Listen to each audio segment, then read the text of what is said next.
Magandang araw mga kaibigan. Pag-usapan natin ang nangyaring oral argument sa Supreme Court kahapon tungkol sa issue sa PhilHealth. Ito, good news po ito, good development. May po si Professor Malu Tikia. Okay, sabi niya, darn, Malilin, referring to the COA Commissioner Douglas Malilin. Malilin is an ad interim appointee.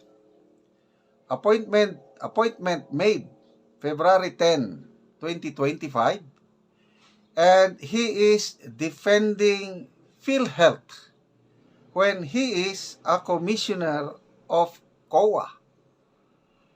Good thing Justice Kagiwa made an interjection and it was on conflict of interest. A resource person, ito yung statement ni Justice Kagiwa. Kaya ito, another hero. Ang unang hero sa taong bayan si Justice Javier, yung babae, Ami Javier. Ito, another Justice Kagiwa, ang galing. Talagang maasahan mo talaga ang justices sa Supreme Court. Nakakabilib. Pag-asa ng taong bayan ang Supreme Court. Ito, sabi ni Justice Kagiwa doon sa COA Commissioner defending PhilHealth. Sabi niya, a resource person, is that correct? You are a sitting commissioner? The way I hear you is you are defending the position of Department of Finance. Do you audit the Department of Finance? You are espousing views. You are not COA commissioner when this was made. What hat are you wearing now? Di ba? Supalpal? Galing. Okay. So, ayun. Talagang dinedipinsahan niya ang PhilHealth eh. Bagong appointee, ad interim pa, hindi pa na confirm, ad interim eh. Temporary appointment pa lang, February 10, wala pa siyang isang buwan. So sabi ni Professor Malu, now that is solar plexus. Conflict of interest has been erased in the current SWIG. Salamat Justice Kagiwa for directly calling him out. Shameful. Buhay pa pala ang conflict of interest. Maraming salamat po sa Korte Suprema. So ito po si Douglas Malilin, siya ba yan? Hindi. Si Justice Kagiwa pala ito. Yan o. Okay, magbasa tayo. People who reacted. 5,900 people who reacted. 4,000 ang nag-like. 1,800 ang nag-love. Ibig sabihin, maligaya ang mga taong nag-react. Maligaya sa post na ito. Maligaya sila sa ginawa ni Justice Kagiwa sa pagsupalpal sa COA Commissioner defending PhilHealth. Okay. Let's read the comments. John Bayugan. Malilin, therefore cannot be trusted even if by the cited act alone. How can he, a well-educated guy in government service with high rank, do things that way? Mali. Okay. Binasa ko yung background ni Commissioner Malilin. Ano rin siya? Very competent siya. Top-notcher siya sa CPA exam. Ano pa? Mataas din ang kanyang, he's a lawyer, accountant.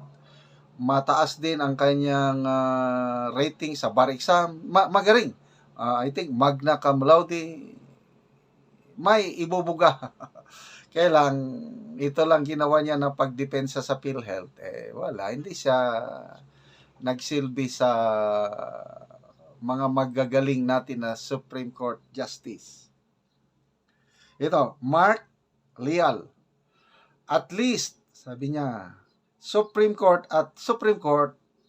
decency is very much alive. Decency, yung, bibihira na yan, yung decency na yan, yung tunay na serbisyo. Though I may not like some of the SC justices, but I'm sure glad they are there to guard our Constitution and our people's interest and justice. Yes, saludo tayo sa mga Supreme Court Justices. Ito si Mac Navales.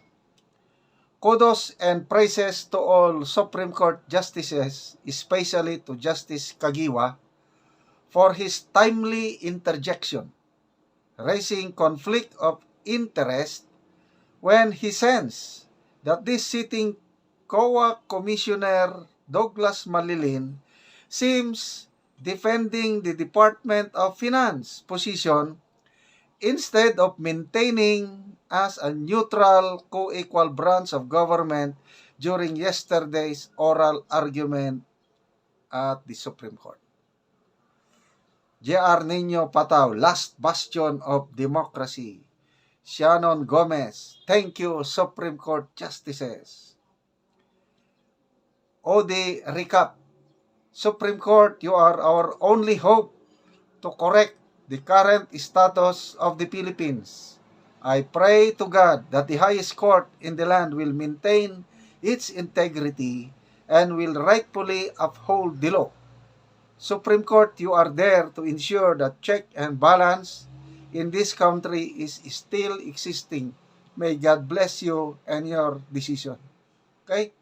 So, mga heroes natin itong mga Supreme Court Justices, lalo na si Justice Javier and Justice Kagiwa. Mabuhay po kayo. Okay, mga kaibigan, salamat sa inyong palaging panonood sa ating mga videos. Yung income natin sa channel nito, tinutulong natin sa tribong Talaandig sa Bukidnon. Namimigay tayo ng pako, libreng pako at yero para ang bahay nitong kawawang tribo maayos nila, mapatayo nila dahil kitang-kita sa dalawang mata ko yung gaano kahirap yung kalagay nila, tumutulo ang kanilang mga bubong o naulanan sila pag tulog sa gabi. Kaya salamat sa inyong panonood, ituloy nyo lang ang inyong tulong, lalo na yung hindi nyo pag-skip ng ads. Panoorin nyo ang video na ito. Og muna ni ang balay ni kuya nga kugon og ako siyang duolon. Ayo kuya. Ayo. Oo. Sige. Dayon ko sa imong balay kuya. Muna ni kuya imong balay. Nga kugon. Oo, mukha tong sagbot nga kugon mo na nimong balay. So kuha na gyud gipalid na sa hangin. Tungod sa kadagan sa hangin, gipalid na imong atop.